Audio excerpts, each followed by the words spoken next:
حي على الصلاة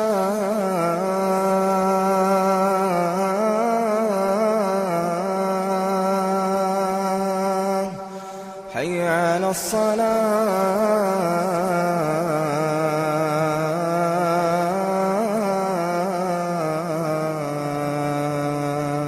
إن الحمد لله نحمده ونستعينه ونستغفره ونعوذ بالله من شرور أنفسنا ومن سيئات أعمالنا من يهده الله فلا مضل له ومن يضلل فلا هادي له وأشهد أن لا إله إلا الله وحده لا شريك له وأشهد أن محمدا عبده ورسوله. أما بعد فإن خير الحديث كتاب الله وخير الهدي هدي محمد صلى الله عليه وسلم وشر الأمور محدثاتها وكل محدثة بدعة وكل بدعة ضلالة وكل ضلالة في النار. رب اشرح لي صدري ويسر لي أمري واحلل عقدة من لساني يفقهوا قولي. رب أعوذ بك من همزات الشياطين وأعوذ بك رب أن يحضرون. أعوذ بالله السميع العليم من الشيطان الرجيم. بسم الله الرحمن الرحيم. يسبح لله ما في السماوات وما في الأرض له الملك وله الحمد وهو على كل شيء قدير. هو الذي خلقكم فمنكم كافر ومنكم مؤمن والله بما تعملون بصير. خلق السماوات والأرض بالحق وصوركم فأحسن صوركم وإليه المصير. يعلم ما في السماوات والأرض ويعلم ما تسرون وما تعلنون والله عليم بذات الصدور. یہ سورۃ التغابن ہے، قرآن کریم کی سورت نمبر 64، اور یہ سلسلہ آپ کے علم میں ہے کہ جعلیات ہدایہ کے زیر اہتمام تفسیر القرآن کا ایک مسلسل یہ درس جاری ہے ایک عرصے سے، اور سورۃ الطلاق اس کی تفسیر جو ہے وہ ہم پچھلے دنوں میں پڑھ چکے ہیں، لیکن جگہ دوسری تھی، اب جگہ جو ہے وہ نئی ہے، تو انشاءاللہ جب تک اللہ تعالیٰ کو منظور ہوا یہ سلسلہ جو ہے اسی طرح یہاں جاری رہے گا بإذن اللہ تعالیٰ۔ سورۃ التغابن یہ نام ہے سورت کا التغابن، اور یہ نام اس سورت کی آیت نمبر 9 میں موجود ہے۔ سورت کی آیت نمبر 9 ہے یوم یجمعکم لیوم الجمع ذالک یوم التغابن ذالک یوم التغابن، جس دن تم سب کو اس جمع ہونے کے دن جمع کرے گا وہ یہی دن ہے ہار جیت کا۔ ہار جیت کا دن یوم التغابن اور قیامت کا دن یوم التغابن۔ ہار جیت کا بلکہ اہل ایمان کی جیت کا دن قیامت ہوگا، اس کی انشاءاللہ تفسیر جو ہے اس آیت کی تفسیر کے ضمن میں جا کے ذکر کریں گے، کیونکہ اس دن اعزاز، سرخروئی، سرفرازی، عزت و احترام اگر ملے گا تو وہ صرف اہل ایمان کو ملے گا۔ وہاں اہل ایمان کے علاوہ کسی کو عزت حاصل نہیں ہوگی، نہ کسی کو کامیابی، اور جیت ملے گی، جیت اہل ایمان کی ہوگی، اور ہار اہل کفر و فسق۔ اس صورت کے نازل ہونے کا وقت کون سا ہے؟ اہل علم نے اس سلسلہ میں 2 رائے ظاہر کی ہیں، بعض نے کہا مکی ہے، بعض نے کہا مدنی ہے، اور زیادہ صحیح یہ ہے کہ یہ صورت مدنی ہے۔ لیکن اس کی آیات کا انداز دیکھا جائے، جیسے کہ پہلے ہم نے مکی صورتیں پڑھیں، چھوٹی چھوٹی مسلسل آیات، مضمون جو ہیں وہ آخرت کے بارے میں، معاد کے بارے میں، تو اس سے معلوم ہوتا ہے کہ مدینہ منورہ میں آنے کے بعد جلد ہی یہ صورت نازل ہوئی، کیونکہ ابھی مکی صورتوں کا ٹیسٹ بھی اس میں باقی ہے۔ اور بعض نے کہا کہ اس کی کچھ آیات جو ہیں وہ مکہ میں نازل ہو رہی ہیں شروع کی، کچھ جو ہیں وہ مدینہ منورہ میں، اور جمہور اہل علم کا کہنا یہ ہے کہ یہ مدینہ منورہ میں نازل ہوئی اور مدنی صورتوں میں سے یہ صورت ہے۔ اس صورت میں اللہ رب العزت نے ظاہر ہے کہ لمبی صورت ہے، اس کی کئی ایک آیات ہیں، 18 آیات ہیں، ان میں اللہ رب العزت نے کئی موضوعات بیان فرمائے ہیں، اور ان موضوعات میں سے ایک موضوع جس سے اس صورت کا آغاز کیا گیا ہے وہ ہے یسبح للہ ما فی السماوات وما فی الارض۔ اللہ کی تسبیح بیان کرتی ہے ہر وہ چیز جو زمینوں پہ ہے یا آسمانوں میں۔ تو گویا سب سے پہلا موضوع اس صورت کا آغاز جو ہے وہ اس سے کیا گیا کہ کائنات کی ہر چیز اللہ کی تسبیح بیان کرتی ہے۔ اور یسبح سبح یسبح اصل مادہ تسبیح ایک ہی ہے۔ قرآن کریم کی متعدد صورتیں ہیں جن کو کہا جاتا ہے مسبحات، وہ صورتیں جن کے شروع میں تسبیح کا ذکر ہے۔ قرآن کریم کی صورتوں کے گروپ ہیں، کچھ طوال جو لمبی لمبی صورتیں، سورہ بقرہ، سورہ آل عمران، سورہ نساء، سورہ انعام، لمبی صورتیں طوال۔ کچھ ہیں قصار، آخر میں دیکھیں 30واں پارہ، ساری چھوٹی چھوٹی 2 4 6 7 آیت، 2 4 6 7 آیت اور صورت مکمل۔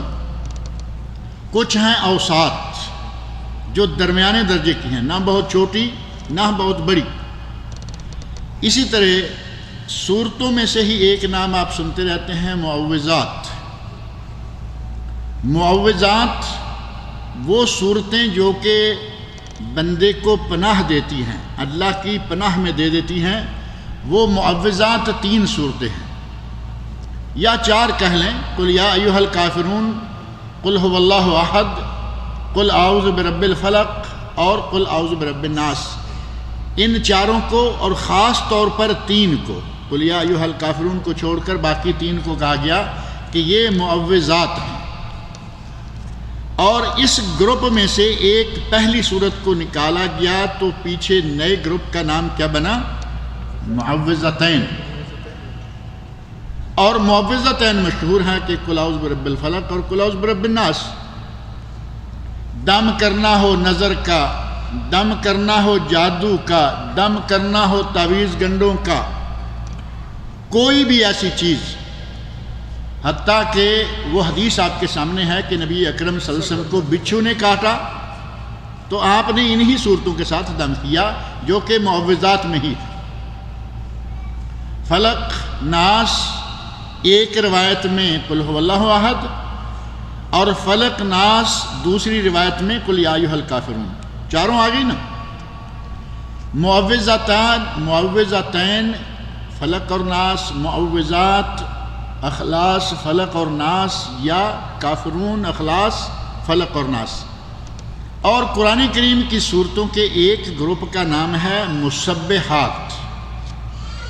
تسبیح، اللہ کی تسبیح سے تعلق رکھنے والی، اللہ کی تسبیح بیان کرنے کا حکم دینے والی صورتیں، ان مسبحات میں سے یہ 5ویں آخری صورت ہے۔ اس گروپ میں سے یہ آخری صورت ہے۔ اس گروپ کی دوسری صورتوں میں سے پہلی صورت ہے سورۃ الحدید، وہ بھی آگے چل کے آئے گی انشاءاللہ۔ سورۃ الحدید، دوسری ہے سورۃ الحشر، تیسری ہے سورۃ الصف، چوتھی ہے سورۃ الجمعہ، اور یہ 5ویں ہے سورۃ التغابن، یا سبح للہ یا یسبح للہ۔ ان کا آغاز انہی دونوں صیغوں سے ہوتا ہے۔ اللہ کی تسبیح بیان کی، سبح للہ ماضی کا صیغہ، اور اللہ کی تسبیح بیان کرتے ہیں اور کریں گے مضارع کا صیغہ۔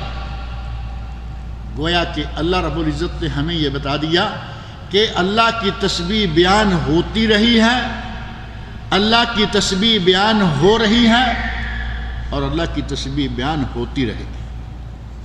اللہ کی تسبیح ہمیشہ بیان ہوتی رہے گی۔ اور اللہ نے فرمایا یسبح للہ ما فی السماوات و ما فی الارض،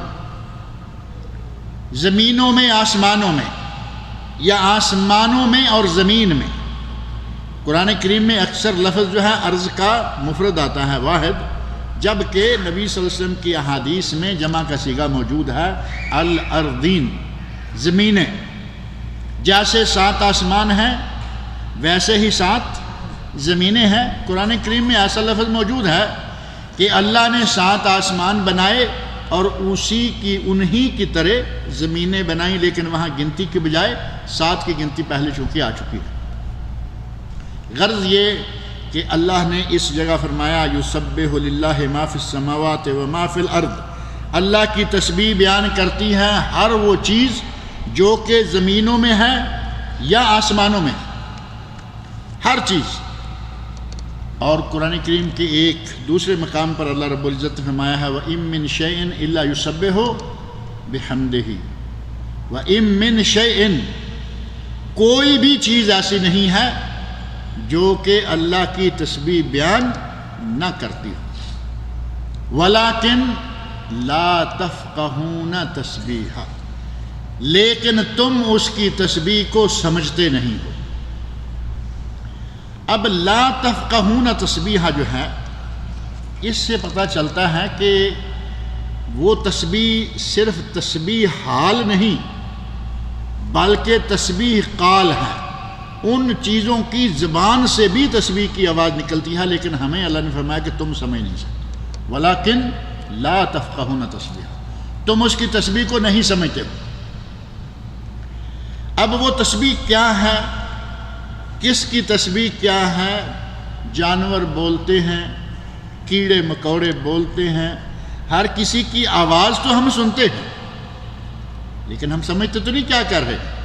ہمیں برا بلا کہہ رہے ہیں، اللہ کی تسبیح بیان کر رہے ہیں، ہمیں تو برا بلا ہی کہیں گے نا، کیونکہ انسان کے برے اعمال کے نتیجہ میں کیڑوں مکوڑوں جانوروں کی بھی سختی آئی رہتی ہے۔ گناہ انسان کرتے ہیں، بارشیں رک جاتی ہیں، بارشیں رک گئیں تو کیا انسان متاثر ہوگا؟ ہلاکت الاموال وانقطعت السبل، اس صحابی کا واقعہ ذہن میں رکھیں جو جمعہ کے دوران آیا، نبی اکرم صلی اللہ علیہ وسلم سے آ کے دروازے سے داخل ہوتے، یا رسول اللہ، اے اللہ کے رسول، جانور ہلاک ہو گئے، وانقطعت السبل، راستے کٹ گئے، بارش نہ ہونے کی وجہ سے نہ سبزہ ہے، نہ جانوروں کے لیے کھانے کے لیے کچھ ہے، نہ کہیں جانے کے لیے اب راستہ بچا ہے۔ تو یہ قحط سالی ان جانوروں کی وجہ سے نہیں تھی، قحط سالی انسانوں کی وجہ سے، اور ہمیشہ ایسا ہوگا۔ ہمارے لیے وہ دعائیں مانگ رہے ہیں، ہمارے لیے برا بلا کہہ رہے ہیں، وہ کب اس آواز کے دوران اللہ کی تسبیح بیان کرنے لگتے ہیں ہمیں تو نہیں معلوم۔ ولیکن لا تفقہون تسبیحہ، اللہ نے فرمایا وہ تسبیح بیان کرتے ہیں لیکن تم نہیں جانتے ان کی تسبیح کو۔ اللہ رب العزت نے حضرت داؤد علیہ السلام کے بارے میں فرمایا سورۃ الانبیاء میں، سورۃ الانبیاء کی آیت نمبر 79، اللہ نے فرمایا وَكُلًّا آتَيْنَا حُكْمًا وَعِلْمًا، ہم نے دونوں کو حکم اور علم عطا کیا، حکومت بھی اور علم بھی، حکمت بھی علم بھی۔ اور یہ دونوں کون ہیں؟ حضرت سلیمان علیہ السلام اور ان کے والد حضرت داؤد علیہ السلام۔ وَسَخَّرْنَا مَعَ دَاوُودَ الْجِبَالَ، اور داؤد علیہ السلام کے ساتھ ہم نے پہاڑوں کو مسخر کر دیا، سونے اس کو لوہے کو مسخر کیا۔ داؤد علیہ السلام لوہا ان کے ہاتھ میں ایسے تھا جیسے ہمارے ہاتھ میں گیلی مٹی ہو، گیلی مٹی کو جیسے ہم چاہتے ہیں، ایک مثال بنی ہوئی نا موم کی ناک، موم کی ناک جدھر چاہو موڑ لو۔ حضرت داؤد علیہ السلام کے سامنے لوہے جیسی سخت دات جو ہے وہ موم کی ناک کی طرح تھی، جیسے چاہتے تھے وہ موڑ لیتے تھے۔ اللہ نے فرمایا کہ ہم نے داؤد علیہ السلام کے ساتھ ہی پہاڑوں کو بھی مسخر کیا، یسبحنا، وہ پہاڑ بھی اللہ کی تسبیح بیان کرتے ہیں۔ اب جانوروں کی تو ایک آواز ہے نا، چڑیا، کوا، گائے، بھینس، بکری، ان کی تو ایک آواز بھی ہے، زبان بھی ہے، زبان نظر بھی آتی ہے۔ اللہ نے تو فرمایا کہ اللہ کے نبی حضرت داؤد علیہ السلام کے ساتھ پہاڑ بھی اللہ کی تسبیح بیان کرتے تھے۔ اب آگے اسی آیت کا وہ ٹکڑا ذہن میں، والطیر، اور پرندے۔ اب پھر وہی بات کہ پہاڑ کیسے تسبیح بیان کرتا ہے، پرندے کیسے تسبیح بیان کرتے ہیں، کیڑے مکوڑے کیسے تسبیح بیان کرتے ہیں، وَلَٰكِن لَا تَفْقَهُونَ تَسْبِيحَهُ، تم اس کی تسبیح کو نہیں جانتے۔ اللہ رب العزت نے انسان کو کتنا بڑا شرف دیا ہے کہ زبان سے کلمات بن بن کے صاف الفاظ نکلتے ہیں، ورنہ زبان آپ کے معلوم ہے کہ چڑیا کے منہ میں بھی زبان ہے، بکری کے منہ میں بھی زبان ہے، لیکن ساری عمر بیں بیں کی آواز ہی آتی رہتی، کوئی لفظ کبھی نکلا؟ چڑیا ساری عمر چڑ چڑ چڑ چڑ، بس اللہ اس کی تسبیح کو جانتا ہے، لیکن آواز ایک ہی جیسی۔ ہمیں اللہ رب العزت نے یہ انعام فرمایا، ہم پر شرف عطا کیا ہمیں کہ ہم اسی چھوٹے سے گوشت کے ٹکڑے سے بولتے ہیں رنگ رنگ کلمات، الگ الگ الفاظ، الگ الگ عبارتیں۔ اللہ رب العزت نے ہمیں نوازا، ہم اپنا ما فی الضمیر، دل میں کیا ہے، ہمارے اندر کیا ہے، اسی ٹکڑے کے ذریعے الفاظ کے ساتھ باہر نکالتے رہتے ہیں اور اللہ کی تسبیح بیان کرتے ہیں۔ فرمایا یسبح للہ ما فی السماوات وما فی الارض، تسبیح بیان کرتا ہے اللہ کی جو کچھ زمین میں ہے، جو کچھ آسمانوں میں ہے۔ لہ الملک کو، ساری کی ساری بادشاہی اسی کی، حکومت اللہ کی، اصل حکومت صرف اللہ کی ہے۔ اب یہ جو ہماری حکومتیں ہیں اللہ کی دی ہوئی ہیں، اصل حاکم اللہ ہے۔ زمین کا مالک کون ہے؟ اللہ ہے۔ ٹکڑے بانٹ کے انسانوں نے اپنے اپنے کھاتے میں لکھے ہوئے ہیں۔ ایک پورے ملک کا مالک ہے، ایک شہر کا مالک ہے، ایک جاگیر کا مالک ہے، ایک ایکڑ کا مالک ہے، ایک کے پاس 5-4 ملے ہیں وہ بھی خوش ہے، لیکن مالک تو ہے نا وہ بھی۔ یہ ساری مجازی ملکیتیں ہیں، اصل ملکیت کس کی ہے؟ اللہ کی، اصل مالک اللہ ہے۔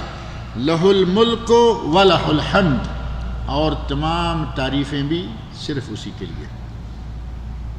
الحمد تو قرآن کریم کا آغاز بھی ہے نا، الحمد للہ رب العالمین، تمام تعریفیں، تمام خوبیاں اللہ کے لیے ہیں۔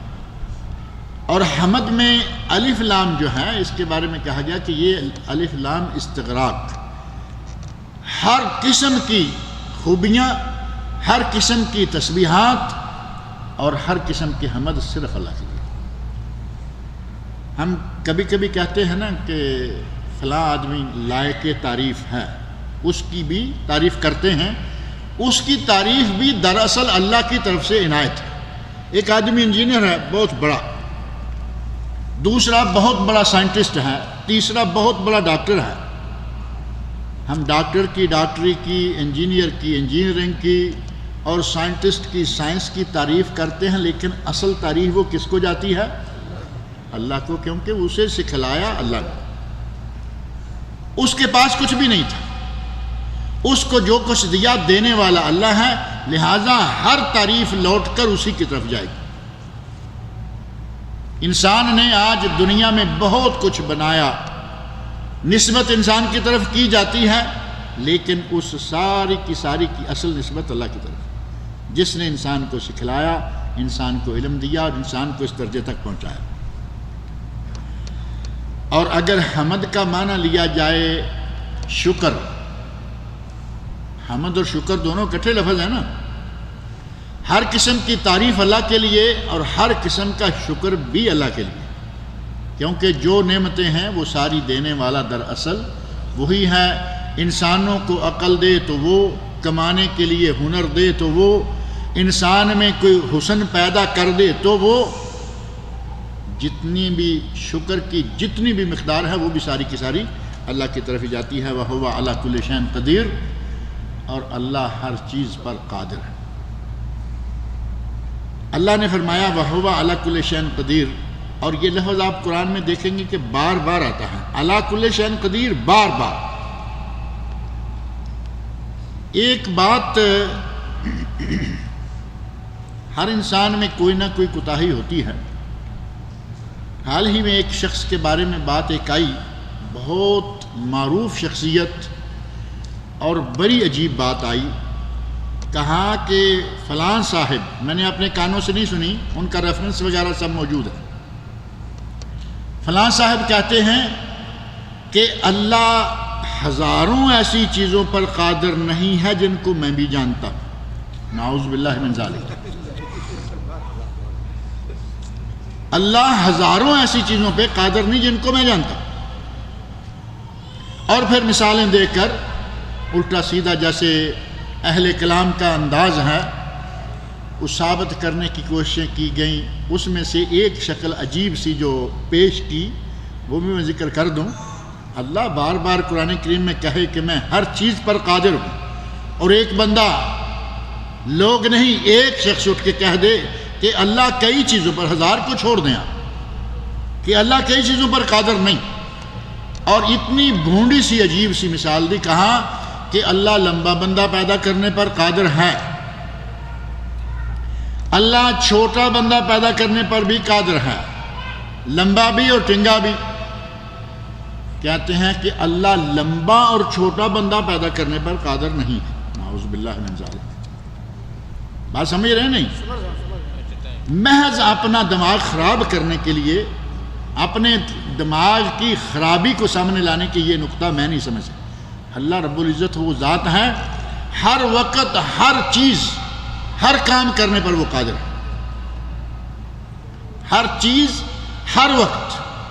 آپ نے وہ ایک مثال سنی ہوگی، ایک صاحب نے کہا کہ مجھے موت آئے، اب اللہ کے سامنے اس نے اسی طرح کا ایک مسئلہ رکھ دیا کہ اللہ اس پہ قادر کیسے ہوگا۔ وہ سمجھتا ہے کہ میں وہ وقت، وہ طریقہ ڈال دیتا ہوں کہ اللہ نہ کر سکے، میری موت آئے نہ دن ہو نہ رات ہو، میری موت آئے میں نہ زمین پر ہوں نہ میں آسمان پر ہوں، اور مجھے موت آئے۔ اب بظاہر اس نے بڑا تیر مارا کہ اب کیسے مجھے مارے گا، یا دن ہوگی یا رات ہوگا، یا میں زمین پہ ہوں گا یا میں آسمان پہ ہوں گا، تو کیسے؟ دن غروب ہونے لگا، نہ دن رہا نہ رات ہوئی۔ یہ صاحب اپنی گھوڑی کی رکاب میں پاؤں رکھ لیے، نہ یہ زمین پر نہ یہ آسمان پر، اور حکم ہوا کہ اس کی اب جان کھینچ لو، اور پوچھا کہ بتاؤ جو تمہارا مطالبہ تھا وہ یہی تھا نا، اب نہ دن ہے نہ رات ہے، نہ تو زمین پر ہے نہ آسمان پر۔ اللہ ہر چیز پر قادر۔ بعض دفعہ بڑے واضح سے نکات، واضح سی باتیں بڑے بڑے مشہور و معروف انسانوں کی سمجھ میں نہیں آتی۔ اللہ رب العزت اس کوتاہی کرنے والے آدمی کو ہدایت عطا فرمائے۔ اللہ فرما رہا ہے، اللہ سب کو ہدایت عطا فرمائے، لیکن اس موضوع میں کیونکہ میں نے کسی دوسرے کے بارے میں یہ سنا ہی نہیں کہ کسی نے یہ کہا ہو کہ اللہ ہر چیز پہ نعوذ باللہ قادر نہیں ہے۔ وَهُوَ عَلَى كُلِّ شَيْءٍ قدیر، وہ ہر چیز پر قادر ہے۔ هُوَ الَّذِي خَلَقَكُمْ، اللہ ہی وہ ذات ہے جس نے تمہیں پیدا کیا، تمہیں بنایا۔ خلق کا تخلیق ہوتا ہے بنانا، پیدا کا لفظ جو ہے یہ اصل میں جنم لینے کے معنوں میں ہوتا ہے، اس لیے اس کا استعمال تو اسی کے لیے ہوگا نا جو ماں کے پیٹ سے پیدا ہوتا ہے۔ کچھ چیزیں ہیں ماں کے پیٹ سے پیدا نہیں ہوتی، پہاڑ ہیں، درخت ہیں، یہ ہے وہ ہے، ان کے لیے صحیح لفظ ہے بنایا۔ اللہ ہی وہ ذات ہے جس نے تمہیں بھی بنایا، تمہیں پیدا نہیں کیا، جنم دیا تمہاری ماں نے، لیکن اللہ نے تمہیں بنایا۔ فَمِنْكُمْ كَافِرٌ وَمِنْكُمْ مُؤْمِنٌ، تم میں سے کوئی کافر ہے اور کوئی مومن ہے۔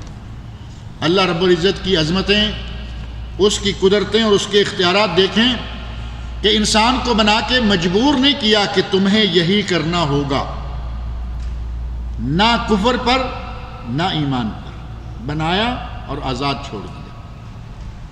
وَهَدَيْنَاهُ النَّجْدَيْنِ، اور ہم نے انسان کو دو راستے دکھا دیے، انسان کو دو راستے دکھا دیے، اما شاکرن و اما کفورا، چاہے تو شکر گزار بن جاؤ، تابعدار بن جاؤ، و اما کفورا، چاہو تو نافرمانی کرنے والے ناشکرے بن جاؤ۔ اللہ رب العزت نے اختیار دے دیا۔ یہ بات کئی ایک مرتبہ میں کہتا رہتا ہوں کہ ہمارے لوگوں میں عادت ہے جب کبھی گناہ میں لت پت ہو جائیں، کسی کے پاس بیٹھیں، کہیں گے جی ہم کیا کریں، ہم کیا کریں، اللہ نے لکھ رکھا تھا میرے لیے یہ گناہ خود کرے، کھاتے اللہ کے میں ڈال دیتے۔ اور اگر اسی آدمی سے یہ کہا جائے کہ یہ تیرا اتنا مضبوط ایمان ہے کہ اللہ نے ہر چیز لکھ رکھی ہے، یا اللہ کے علم میں ہر چیز ہے، تو تیرا اس پر بھی ایمان ہوگا کہ اللہ نے رزق بھی لکھا ہوا ہے، روزی بھی اللہ نے لکھی ہوئی ہے نہیں، اور کب سے لکھ رکھی ہے؟ ابھی یہ ماں کے پیٹ میں تھا، اللہ نے تب سے روزی لکھ رکھی ہے کہ اس کی عمر میں کتنی روزی ملے گی۔ جب تمہیں یقین ہے کہ اللہ کے علم میں ہے، اللہ نے لکھ رکھا ہے کہ یہ برا کام میں کروں گا، میں نے کیا، میرا کیا گناہ ہے، اللہ نے یہ بھی لکھ رکھا ہے کہ تمہیں کتنا رزق ملے گا، تو اب رزق کے لیے کیوں باغے باغے پھر رہے ہیں؟ بیٹھے رہو، اپنے گھر میں بیٹھو، اپنے ملک میں رہو۔ جب آپ یہ کہیں تو فوراً کہے گا جی نہیں حرکت میں برکت ہے۔ اب نیا جملہ یاد آ گیا، حرکت میں برکت ہے۔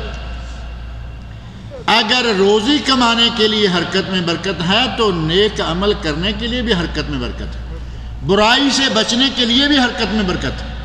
اللہ رب العزت نے ہمیں خیر اور شر دونوں بتا دیے ہیں قرآن کریم میں، اور محمد مصطفیٰ صلی اللہ علیہ وسلم کی حدیث میں اللہ نے ہمارے لیے دونوں راستے کھول دیے۔ اس راستے چڑھ جاؤ آخر میں جنت، اس راستے چڑھ جاؤ آخر میں جہنم۔ اب جب جہنم والے راستے چڑھ جائے تو کہتا ہے کہ مجھے اللہ نے نعوذ باللہ چڑھایا۔ اللہ رب العزت نے فرمایا کہ ہم نے انسان کو پیدا کیا ہے لِنَبْلُوَكُمْ أَيُّكُمْ أَحْسَنُ عَمَلًا، ہم یہ آزمانا چاہتے ہیں کہ تم میں سے اچھے عمل والا کون ہے۔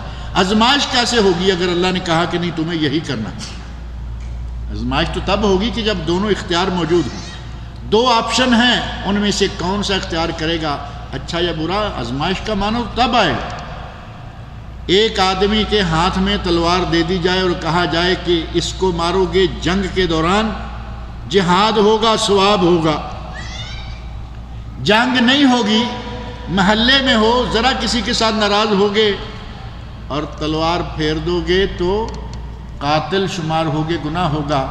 یہ تلوار تمہارے ہاتھ میں ہے، دونوں کاموں میں سے جو چاہے کر لو، اختیار ہمارے ہاتھ میں ہوگا یا نہیں ہوگا؟ اللہ رب العزت نے انسان کو مجبور محض نہیں بنایا، اللہ نے اختیار دے دیا کہ یہ سیدھا راستہ ہے، یہ ٹیڑھا راستہ ہے، اس میں سے جس پہ چلو گے اب تمہاری مرضی ہے۔ اللہ نے فرمایا فَمِنْكُمْ كَافِرٌ وَمِنْكُمْ مُؤْمِنٌ، اللہ چاہتا تو دنیا میں کوئی کافر نہیں ہو سکتا تھا۔ کیا خیال؟ نہیں ہو سکتا۔ اللہ چاہتا تو دنیا میں کوئی کافر ہو ہی نہیں سکتا تھا، کوئی نافرمان نہیں ہو سکتا۔ اللہ رب العزت کی حکمتیں ہیں، اس نے انسان کو بنایا، اسے اختیار دے دیا کہ دونوں راستوں میں جو اختیار کر لو وہ تمہاری مرضی ہے۔ اب رہا مسئلہ یہ کہ انسان کے دل میں کیا ہے، انسان کل کیا کرے گا خود تو یہ جانتا نہیں۔ وَمَا تَدْرِ نَفْسٌ بِأَيِّ أَرْضٍ تَمُوتُ، سورہ لقمان آخری آیات۔ کوئی نہیں جانتا کہ یہ کل کیا کرے گا، کہاں مرے گا۔ وَبِأَيِّ أَرْضٍ تَمُوتُ، کس زمین، کس ملک، کس علاقے میں جا کے مرے گا، کوئی نہیں جانتا، لیکن اللہ تو جانتا ہے نا۔ اب یہ کہیں کہ اللہ کے علم میں تھا کہ میں یہ گناہ کروں گا، تو اللہ کے علم میں تو سارا کچھ ہے، کیا تجھے معلوم تھا کہ میں گناہ کروں گا؟ نہیں، تو جان بوجھ کے کر رہا ہے۔ یہ محض گناہ کر کے اللہ کے کھاتے میں ڈالنے والی بات ہے جو کہ صحیح نہیں ہے۔ اللہ نے فرمایا کہ وہی وہ ذات ہے جس نے تمہیں بنایا، فَمِنْكُمْ كَافِرٌ وَمِنْكُمْ مُؤْمِنٌ، اور تم میں سے کوئی کافر ہے اور کوئی مومن ہے۔ وَاللَّهُ بِمَا تَعْمَلُونَ بَصِيرٌ، اور جو کچھ تم کرتے ہو اللہ اسے دیکھنے والا ہے۔ اللہ اسے دیکھ رہا ہے، دیکھنے والا ہے، اور اللہ ہر آدمی کو اس کے عمل کے مطابق جزا بھی دے گا۔ اچھا کام کرے گا، اللہ رب العزت نے جنتیں تیار کی ہوئی ہیں، برے کام کرے گا، برائیاں کرے گا، اللہ رب العزت نے اس کے لیے جہنم بھی تیار کی ہوئی۔ یہاں جو کہا کہ اللہ دیکھ رہا ہے، معنی یہ کہ اللہ تمہارے اعمال سے غافل نہیں ہے، اللہ سے کہیں تمہارے اعمال چھپے ہوئے نہیں، اچھا کرو گے ریکارڈ میں ہے، برا کرو گے ریکارڈ میں۔ قیامت کا دن ہوگا، بڑے بڑے دفتر کھول دیے جائیں گے، اور اس وقت انسان کہے گا اے کیا ہوا، ما لہذا الکتاب، یہ دفتر، یہ رجسٹر، یہ نامہ اعمال، لا یغادر صغیرۃ ولا کبیرہ، انہوں نے تو ایک بھی چیز نہیں چھوڑی، میں نے کوئی چھوٹے سے چھوٹی نیکی کی لکھی ہوئی ہے، چھوٹے سے چھوٹا گناہ کیا لکھا ہوا ہے، بڑی سے بڑی نیکی بھی لکھی ہے، بڑے سے بڑا گناہ، لا یغادر صغیرۃ ولا کبیرہ۔ اللہ رب العزت کے یہاں ہر چیز معلوم ہے، لیکن اللہ رب العزت نے انسان کو وہ چیزیں کل کیا ہونے والا ہے وہ نہیں بتایا، اور اللہ جو بندے کے عمل کو دیکھ رہا ہے تو اللہ رب العزت بندے کو اس کے عمل کے مطابق سزا اور جزا بھی دے گا۔ خلق السماوات والارض بالحق، اللہ نے آسمانوں اور زمینوں کو، آسمان کو اور زمین کو حق کے ساتھ بنایا، آسمان و زمین کو اللہ نے حق کے ساتھ بنایا۔ وصورکم، اور تمہاری صورتیں بنائیں، فاحسن صورکم، اور تمہاری بہت خوبصورت شکلیں بنائیں۔ اللہ رب العزت نے انسان کے بارے میں یہ بات قرآن کریم میں کئی مقامات پر کہی کہ ہم نے تمہاری صورتیں اچھی بنائی۔ لقد خلقنا الانسان فی احسن تقویم، 30واں سپارہ سورۃ التین۔ قسمیں کھائیں، والتین والزیتون وطور سینین وہذا البلد الامین لقد خلقنا الانسان فی احسن تقویم۔ قسم ہے تین کی، زیتون کی، طور سین کی، طور سینا کی، وہذا البلد الامین، اور یہ بلد امین جس میں تو ہے۔ نبی اکرم صلی اللہ علیہ وسلم جس شہر میں فرمایا اس شہر کی بھی قسم، قسمیں کھا کر کے فرمایا کیا، لقد خلقنا الانسان فی احسن تقویم، ہم نے انسان کو انتہائی خوبصورت شکل عطا کی، ثم رددناہ اسفل سافلین، ہم نے تو شکل دی بہت ہی اعلیٰ، لیکن یہ اپنے کرتوتوں سے پیچھے نیچے کو، اپنے کرتوتوں کے نتیجے میں یہ بد شکل ہوتا گیا۔ آدمی انتہائی خوبصورت ہو اور بد کرداری میں مبتلا ہو جائے، اس کی طرف دیکھنے کو جی نہیں چاہتا۔ ثم رددناہ اسفل سافلین، اس کے برے کردار کے نتیجہ میں، بد اعمالیوں کے نتیجہ میں ہم نے اسے پھر انتہائی گہرائیوں میں گرا دیا۔ اللہ رب العزت نے قرآن کریم کے کئی ایک مقامات پر یہ بات کہی ہے، کہا کہ ہم نے انسان کو ایک بہترین شکل عطا کی ہے۔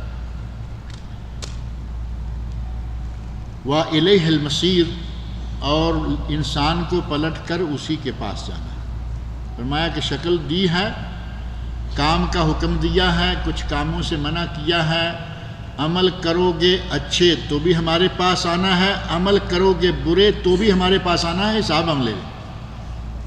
وَإِلَيْهِ الْمَصِيرُ، پلٹ کر اللہ کے پاس ہی جانا ہے، اور جب وہاں جانا ہی جانا ہے، اس سے کوئی مفر نہیں، وہاں سے بھاگنے کی کوئی جگہ نہیں ہے، تو اللہ رب العزت جتا رہے ہیں کہ کچھ بن کے آؤ، میرے سامنے آؤ، تمہیں شرمندہ نہ ہونا پڑے، نیک عمل کر کے آؤ، سرخرو ہو۔ سرخرو کا لفظ جو اردو میں آتا ہے، بڑا اس میں بڑا معنی پایا جاتا ہے۔ سرخرو یعنی تمہارے چہرے پر رونق ہو، چہرے پر سرخی ہو۔ سرخ روح کا معنی چہرہ،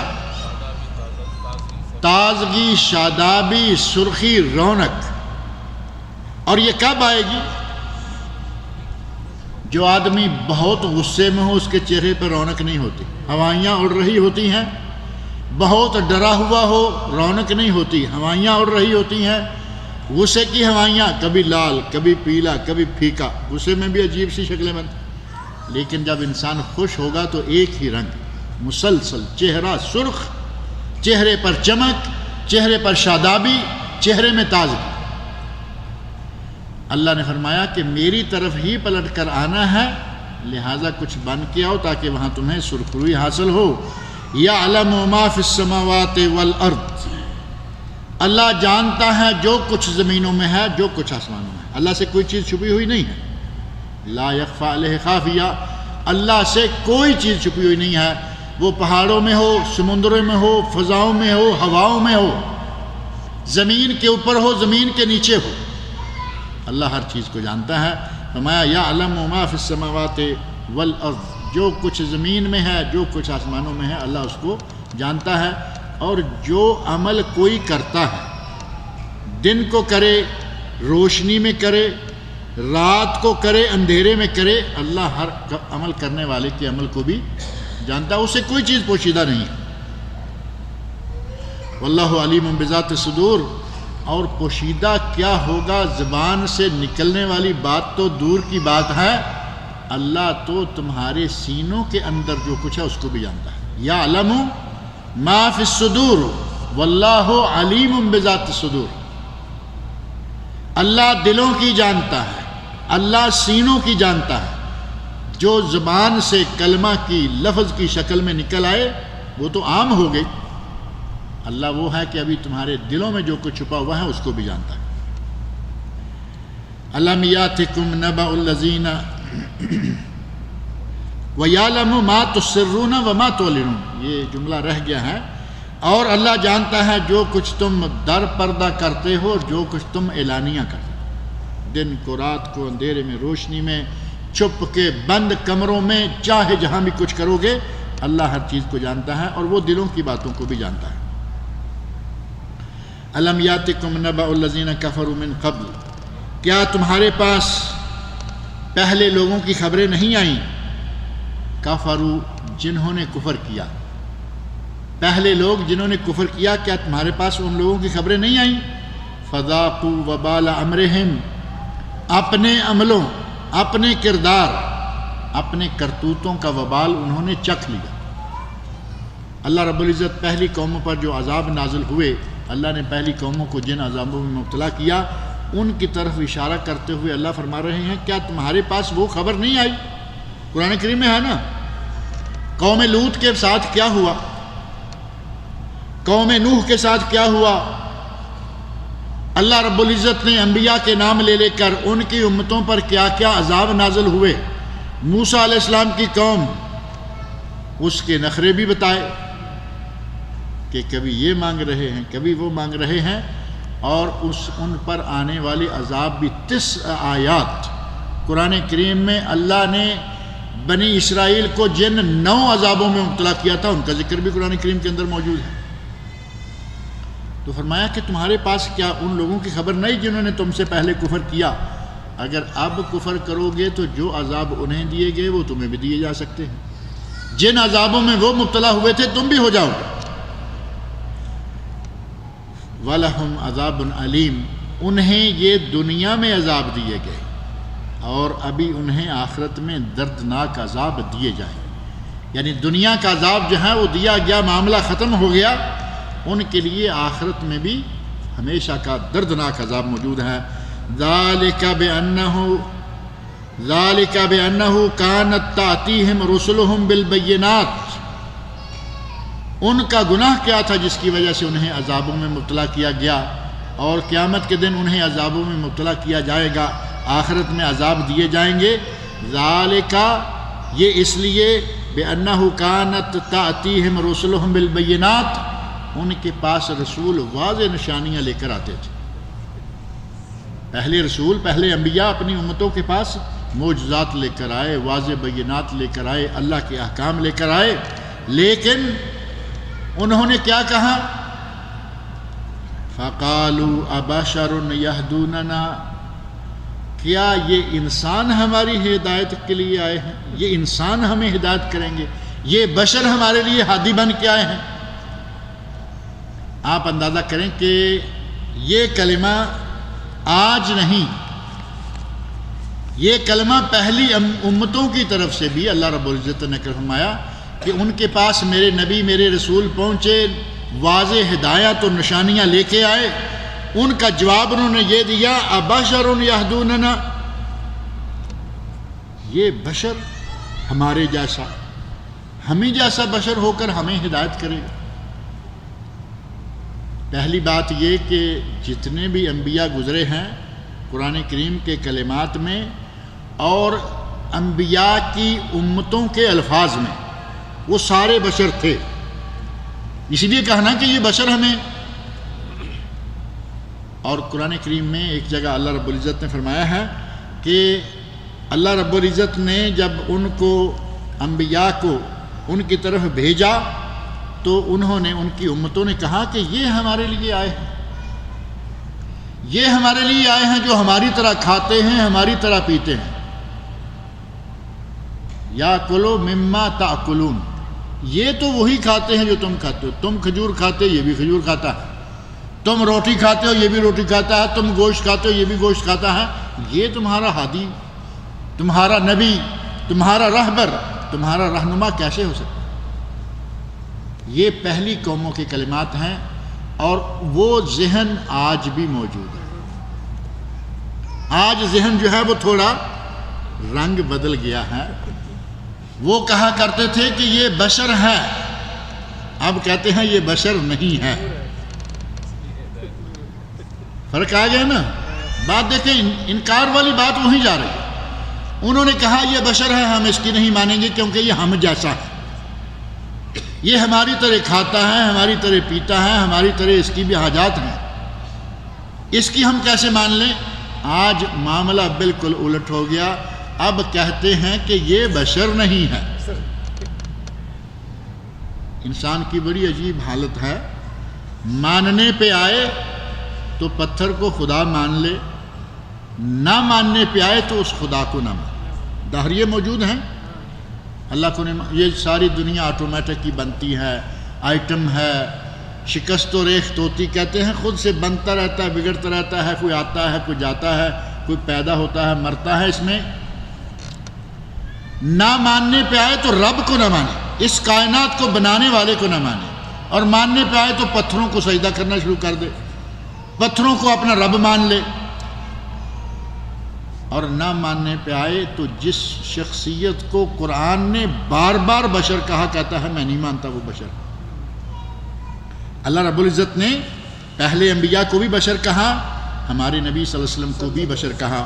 قرآن کریم سورۃ الانبیاء آیت نمبر 3، هل هذا الا بشر مثلکم، یہ کلمات ہیں کہ یہ تمہاری طرح کا بشر ہی تو ہے. هل هذا الا بشر مثلکم، لوگوں نے، امتوں نے آپس میں کہا یہ تو تم ہی جیسا ہے، تم کس کے پیچھے لگ رہے؟ پہلی امتوں نے، پہلے نبیوں کی امتوں نے بار بار کہا کہ یہ تو تمہارے ہی جیسا ہے. اور سورہ حامیم سجدہ کی آیت نمبر 6 پڑھ کے دیکھیں، اللہ رب العزت نے خاص ہمارے نبی کے بارے میں فرمایا قل، اے میرے نبی کہہ دیجئے، کہہ دو انما انا بشر مثلکم، میں تمہاری ہی طرح کا بشر ہوں. یوحا الیہ، تمہارے اوپر وحی نازل نہیں ہوتی، مجھ پہ وحی نازل ہوتی ہے، میری طرف اللہ وحی نازل کرتا ہے. انما الہکم الہ واحد فاستقیموا الیہ واستغفروہ وویل للمشرکین. نبی صلی اللہ علیہ وسلم اپنی زبان مبارک سے قرآن کریم کے حوالے سے، قرآن کریم کہہ رہا ہے میرے نبی کہہ دیں، تو کیا خیال ہے کہ نبی صلی اللہ علیہ وسلم کہیں گے کہ میں بشر نہیں ہوں؟ قرآن کہے کہ میرے نبی کہہ دے میں بشر ہوں، کیا نبی کہہ سکتے ہیں کہ میں بشر نہیں ہوں؟ کہہ ہی نہیں سکتے، اور کبھی ساری عمر میں کہا نہیں، بلکہ نبی صلی اللہ علیہ وسلم نے بار بار اس بات کا اعلان کیا کہ میں بشر ہوں، میں بشر ہوں. نماز کا وہ واقعہ معروف ہے نا، ظہر یا عصر، اور صحیح تر بات ہے عصر، دونوں نمازوں کا نام ملتا ہے. عصر کی نماز جماعت کروائی، 2 رکعتیں پڑھی، اتحیات بیٹھے، اتحیات لمبی ہو گئی، سلام پھیر دیا۔ صحابہ کرام کو معلوم ہے کہ یہ 4 رکعتوں والی نماز ہے، 2 کے بعد آپ نے سلام پھیر دیا، خاموش ہیں، کسی میں ہمت نہیں کہ وہ سوال کرے۔ خاموشی اس لیے ہے کہ نماز کے دوران بھی کبھی کبھی وحی آ جایا کرتی ہے، نماز کے دوران بھی وحی، اور صحابہ کو معلوم ہے، ان کے سامنے ثبوت موجود ہے۔ نماز کے دوران وحی آنے کا واقعہ بڑا مشہور ہے۔ نبی اکرم صلی اللہ علیہ وسلم بھی اور صحابہ کرام بھی جوتا پہن کے نماز پڑھ رہے تھے، جوتوں سمیت نماز پڑھ رہے تھے۔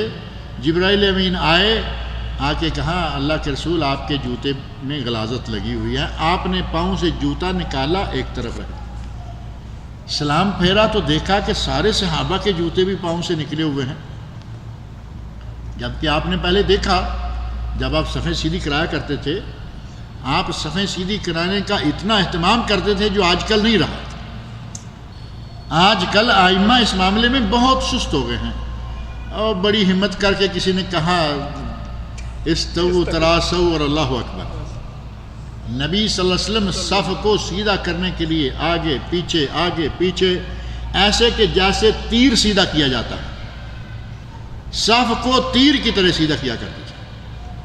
اور آپ کے علم میں ہوگا کہ جیسے جیسے لوگوں کی تعداد بڑھی، جماعتیں بڑی ہونا شروع ہوئیں، بعد میں خلفاء نے باقاعدہ اپنے نمائندے مقرر کیے کہ پیچھے بھی دیکھو، پیچھے والی صفیں جو ہیں وہ بھی صحیح کرو۔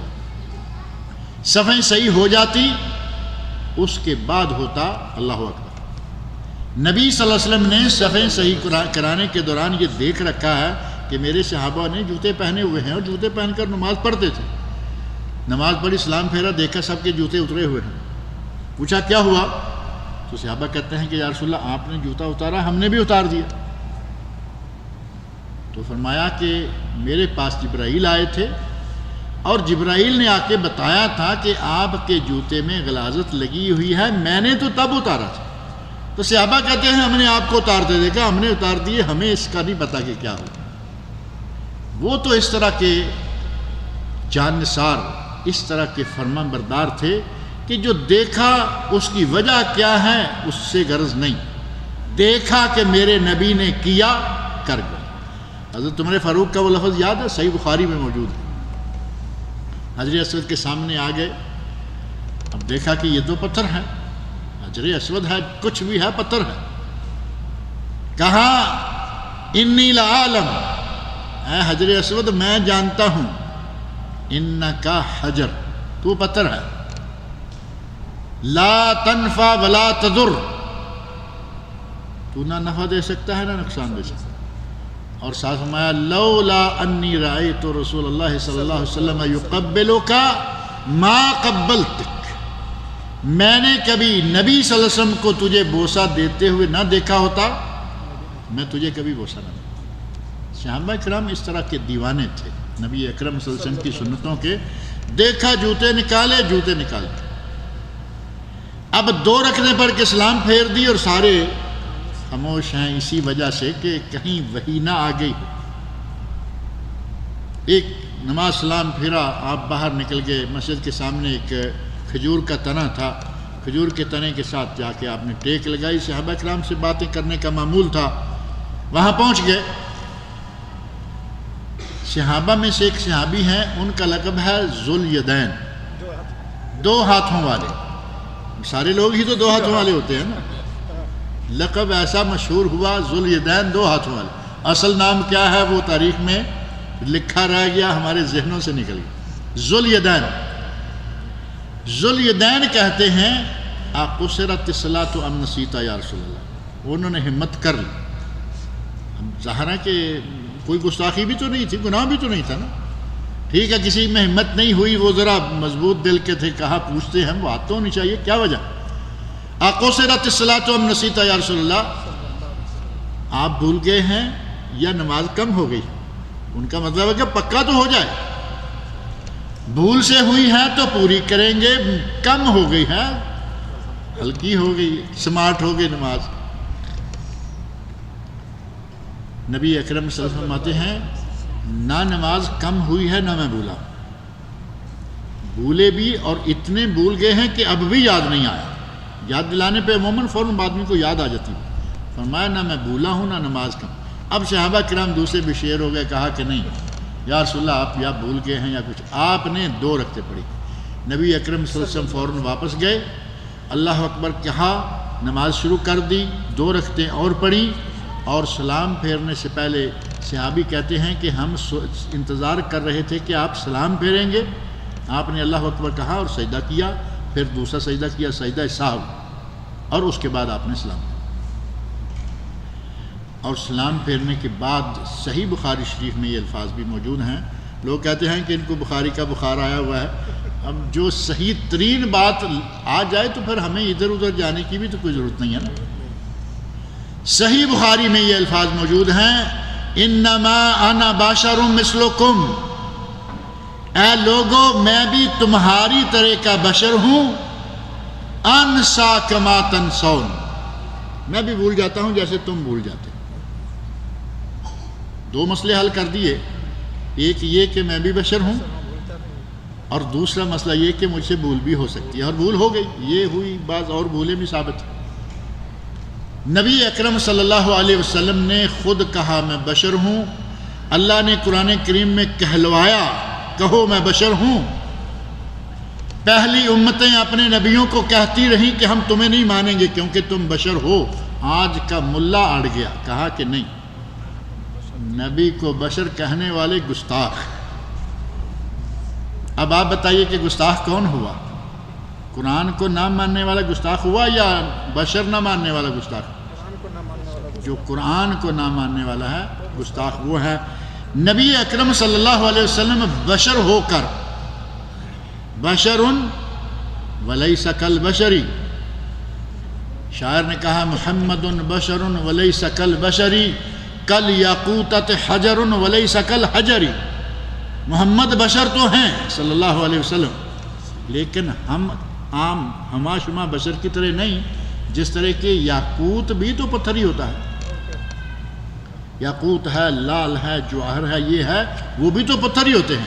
ولیس کالحجری, لیکن عام پتھر کی طرح نہیں. دیواروں میں بھی پتھر چنے ہوئے ہیں, سڑکوں میں بھی پتھر چنے ہوئے ہیں, راستے میں پاؤں کی ٹھوکروں میں بھی پتھر ہیں, وہ بھی پتھر ہیں. اور یاقوت, لال, جواہر وہ بھی پتھر ہیں. ایک کی کتنی قدر و قیمت.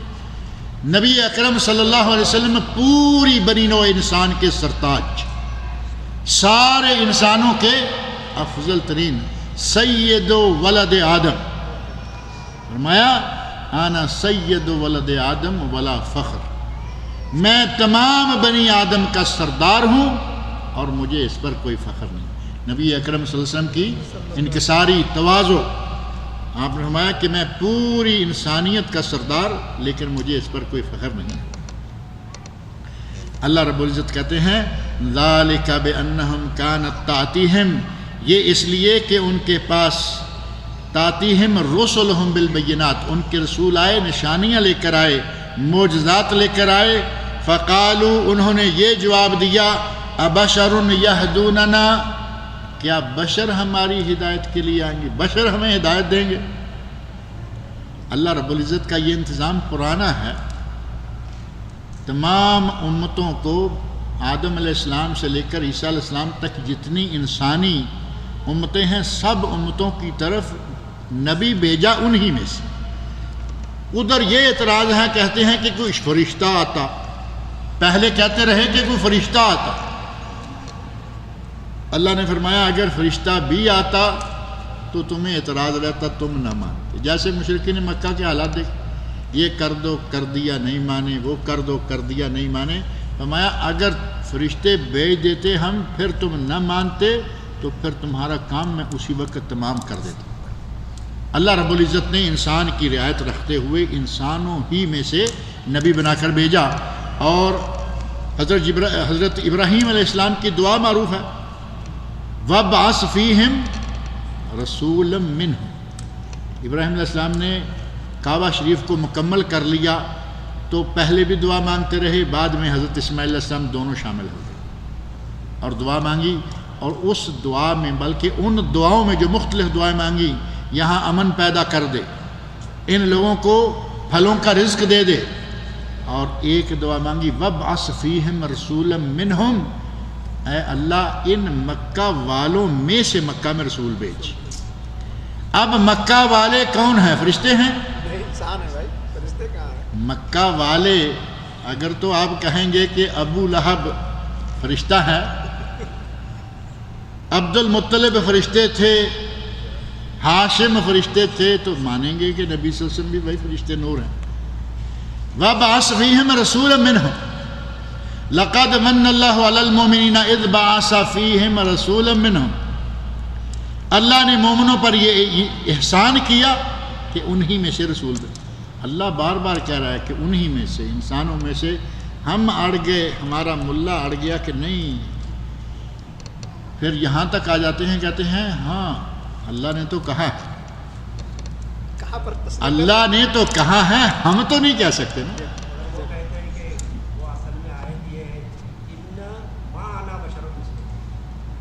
قل انما،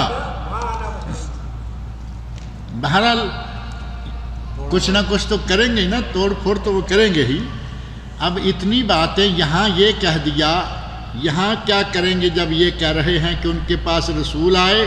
لوگوں نے کہا کہ بشر یہاں انما ہے ہی نہیں، یہاں انما ہے ہی نہیں۔ دوسری سورہ فرقان کی آیت پیش کر دیتے ہیں کہ اللہ نے قرآن اور نور دو الگ الگ چیزیں، جبکہ وہاں اگلی ہی آیت میں اللہ نے پھر بانڈا پھوڑ دیا ان کا اور کہا یہدی بہ اللہ، یہدی بہ اللہ، اللہ اس کے ساتھ لوگوں کو ہدایت دیتا ہے۔ بہ اللہ مفرد کی، سنگولر، واحد۔ اگر قرآن اور نور دو الگ الگ چیزیں وہاں ہوتی تو یہدی بہم اللہ، عربی کا صیغہ تثنیہ کا صیغہ آتا، وہ نہیں آیا۔ فقالو، انہوں نے کہا ابشر یہدوننا، کیا بشر ہماری ہدایت کے لیے آئیں گے، ہماری رہنمائی بشر کرے گا؟ فکفروا، اور انہوں نے کفر کر لیا، انکار کر دیا۔ وتولوا، اور وہ پھر گئے۔ واستغنى اللہ، اللہ ان سے بے نیاز ہو گیا، اللہ نے ان سے بے نیازی برتی۔ واللہ غنی حمید، اور اللہ غنی ہے، اللہ بہت ہی زیادہ تعریفوں والا ہے۔ اللہ رب العزت مجھے اور آپ سب لوگوں کو قرآن کریم پڑھنے، سننے، سمجھنے اور اس کے احکام پر عمل کرنے کی توفیق عطا فرمائے۔ آمین۔ آیت نمبر 7 سے انشاءاللہ اگلا درس جو ہے وہ شروع کریں گے۔ کسی صاحب نے لکھ کے دیا ہے کہ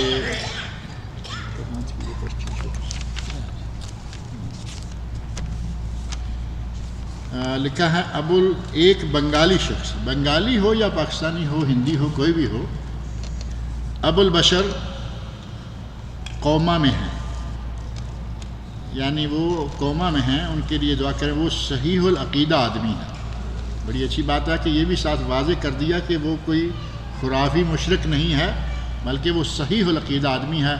دعا کریں کہ اللہ رب العزت اس شخص کو شفائے کاملہ عاجلہ عطا فرمائے۔ ہمارے بنگلہ دیش میں ابو البشر وغیرہ کے نام ہیں، حالانکہ ابو البشر کون تھا؟ ابو البشر تو ایک ہی تھا نا۔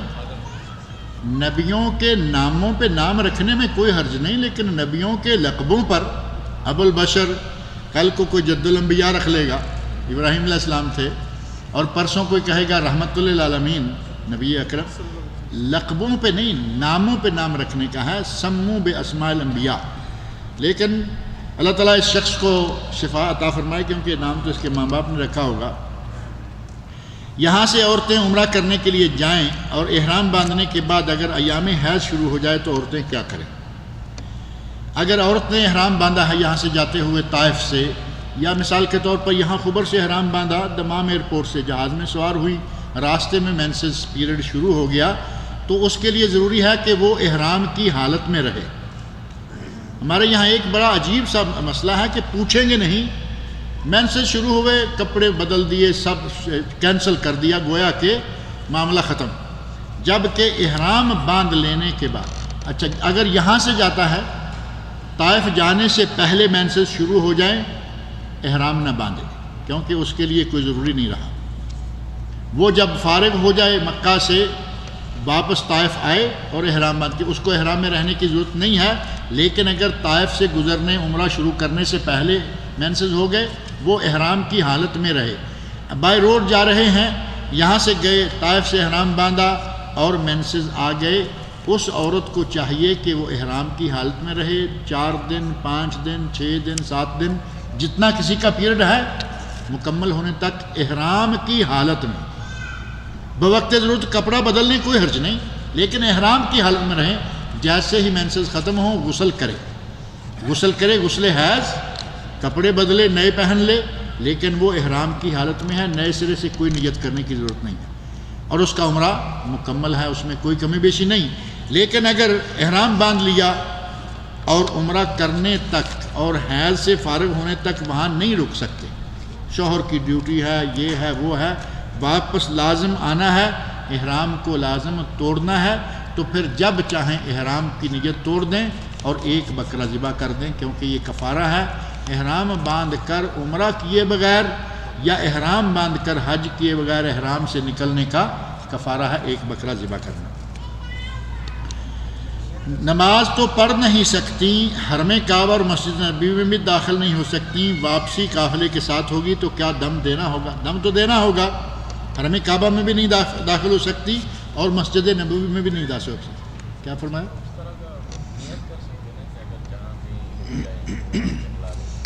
اگر کسی کو معلوم ہے کہ شاید مجھے ایسا حیض ہو جائے عمرہ کرنے سے پہلے، تو وہ اس میں نیت یہ کر لے اللہم محلی حیث حبستنی، تو پھر وہ احرام کھول دے، اس پہ دم نہیں ہوگا۔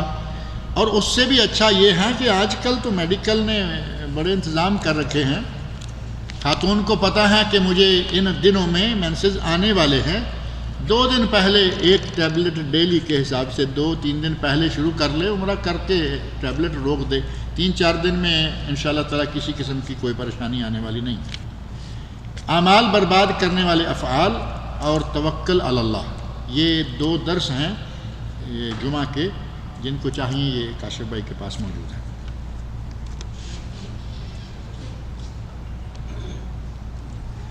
محمد اختر نے لکھا ہے کہ میری ماں کی طبیعت ٹھیک نہیں ہے، دعا کریں کہ اللہ رب العزت ان کی والدہ کو شفائے کاملہ عاجلہ عطا فرمائے۔ کرامت کے بارے میں برائے کرم بتائیے، معجزہ اور کرامت میں فرق کیا ہے؟ معجزہ نبی کا، کرامت غیر نبی کی، صحابی ہو، تابعی ہو، کوئی عام ولی ہو، نیک آدمی ہو، مومن ہو، جو مومن سے خرق عادت، خلاف نیچر کوئی بات ظاہر ہوتی ہے وہ کرامت ہے، اور وہی چیز ویسی ہی چیز نبی سے ہوتی ہے وہ معجزہ ہوتا ہے۔ نبی سے آئے تو معجزہ، ولی سے آئے تو کرامت، اور معجزہ نبی کے ہاتھ میں نہیں ہوتا۔ کرامت کے بارے میں کیا کہیں گے؟ کرامت کے بارے میں کیسے؟ معجزہ نبی کے ہاتھ میں نہیں ہوتا، اللہ چاہے تو کروائے، اور ولی نعرے لگاتے پھرتے ہیں ہم یہ کر دیں گے، ہم وہ کر دیں گے، یہ کر کے دکھا دیں گے، وہ کر کے دکھا دیں گے، یہ اصل میں ولی نہیں ہوتے، یہ کچھ اور ہوتے ہیں۔ کہتے ہیں کہ کیا تبلیغی جماعت میں تبلیغ کے لیے نکل سکتے ہیں؟ صحابہ کرام رضی اللہ عنہم سے یہ سسٹم، تبلیغی جماعت میں نکلنے کا سسٹم صحابہ کرام سے ثابت نہیں ہے۔ تبلیغ کے لیے نکل سکتے ہیں، ابھی ہم تبلیغ کے لیے آئے ہوئے ہیں، آپ بھی تبلیغ کے لیے آئے ہوئے ہیں، ہم بھی یہاں بیٹھے ہیں اللہ کا دین سیکھنے کے لیے، لیکن گھر بار چھوڑ کر دور دراز کے سفروں کے لیے، 1 دن کے لیے، 1 ہفتے کے لیے، 1 مہینے کے لیے، 40 دن کے لیے، اور چلو نیت ہی کم از کم کر، ایسا صحابہ کرام سے کوئی ثبوت نہیں ملتا۔